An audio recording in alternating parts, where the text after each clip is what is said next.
Sigala mu bwamalaya tunda kaboziko wabitunda dda bino n'ebirala betubanga tugenda kutusako sawa zino liwadde okuba nti osubscribing kweno channel omwana wa mama tubeeranga tukwatagana mpola manya ne robots pampita ntambi kimso rich bear Maxudi Junior. A big up on yourself boy ne subscribing kweno channel oliwa kabi nnyo mwana wa mama te webale tu following anga every day olikola kyamaanyi. Now mtala mukulu gwe bayita Robin Kiss avuddeyo n'agamba nti Shera Gashumba y'omukuba amalaya oba yatandika oba malaya ku myaka gye 13 ng'alumiriza okuba nti Shera Gashumba yaluzinga goti ye oba embuzi ye oba virginity ye nga iko myaka 13. Shera Gashumba mbu y'omukuba wala abatandika okuba nti batunda akaboozi ku myaka emito era mu Kampala tewali city social rate kokata ne celebrity atamwebakako.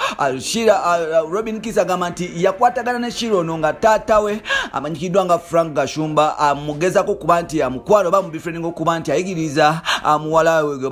muwalawe kye bayita TV presentation n'amawulire mpolampola. So nolwekyo Robin Kiss atandika okuba nti ali so close ne Shera Gashumba n'okuba nti bagabana secrets ez'enjawulo ku myaka egyemito era ku myaka egyemito yategeera nti mwana muwala gwe bayita Shera Gashumba ono takyalina mbuzi ye ku myaka 13. Robin Kiss agamba nti ku myaka 13 Shera Gashumba yali atandise okwepikira abacelebrity ab'enjawulo amu kubamenye agamba nti yepikiranga Eddie Kenzo Young Mulo DJ Shiru n'abasigaddewo mbu ate ne MC Cuts yakola kyamanyi okuba nti embuzi ye agijja kuno okuba nti agimenya nga kyakola wali T-Nation ku WBS nti omuwala ono yatandika okuba nti yeetunda n'okuba nti yebaka n'abasajja at a very tender age. So nolwekyo Robin Kiss agamba nti Shera Gashumba lekera okuba nti oyasama ebintu by'otamanyi n'okuba nti omanyira abantu ne ba bosses okuba nti ozunga n'okuba nti oyogerera aba TV nga basasula obutono era obusente obutono yavudde n'agamba nti Shera Gashumba ne taata we singa mwe mwali omukubagaga banga musasula bulungi abantu nga mwewana temali badde nga mupangisa nga musula ku buzigo era oli wadde bokuba nti ova mu Uganda n'ogenda mu nsendera gye bakusasula obulungi oba n'okuba nti wesonyiwa TV zaffe kuba ezo TV zaffe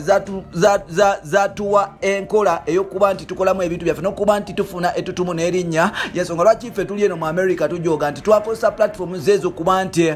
tukola ebintu ebyenjawulo naye gwe ate bwe wadda ku TV tewasobola kuba nti omanya nakuyo gwe wadda mu kutunda kaboozi olw'okuba taatawo yali akuwanda nga bw'oli omuwala owakabi nga bwe muli abagagga wakozesa platform eno kuba nti otunda kaboozi era ku myaka 13 gwe baali bakomalamu dda supu era avudde n'agamba nti Shera Gashumba mu kuwooma talina byawomamu yadde mbu talinamu supu yadde kuba ku myaka 13 yali atandise okwegadanga n'abasajja. Simanyi kino kyokyogerako omwana wa maama simanyi kyosobola kuba nti commentinga no supplementinga kweno point naye ate njagala kutwala omukisa guno kuba nti nange mpa opinion yange ng'omuntu ze ngamba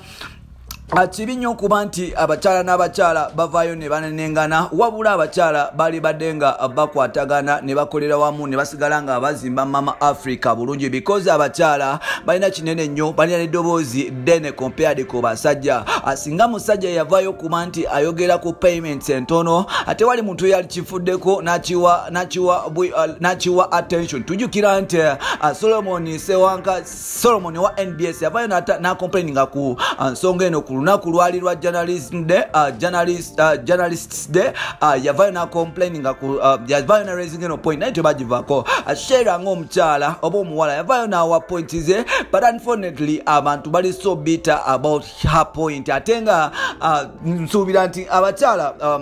bali badde bakozesa platform eno kuba nti balwanira because abakyala abasinga okufuna emirimu mu nsi yonna mu especially mu Africa babasaba akaboozi abalala batulugunyizibwa abalala basasulwa busente butono sigala nga bakozesa platforms zibawadde okukola emirimu emirala era abovaayo n'ogamba nti Shera Gashumba malaya mba nkusekera because abakyala bonna abasinga abali mu limelight nabo baddanga batundako akaboozi mpolampola. So nolwekyo nze nsuubira Robin Kiss Tiana n'abasigaddewo mulekere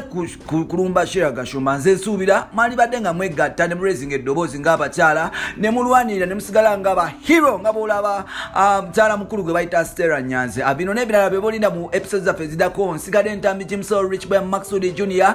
subscribe on this time tubelenga tukwatagana mpola naye nga toli waddemu kuba nti following ku mikutu gyaffe egyenjawulo okuli Facebook Twitter nezisigaddewo ne tuba nti tunyumyanyumya amategendo following ka page kali bakayita African Entertainment News ke kavaako amawulire agettabwe ennyo ne tuba nti tugakutuusa kunoba nti ogafuna. Bye for now, bye.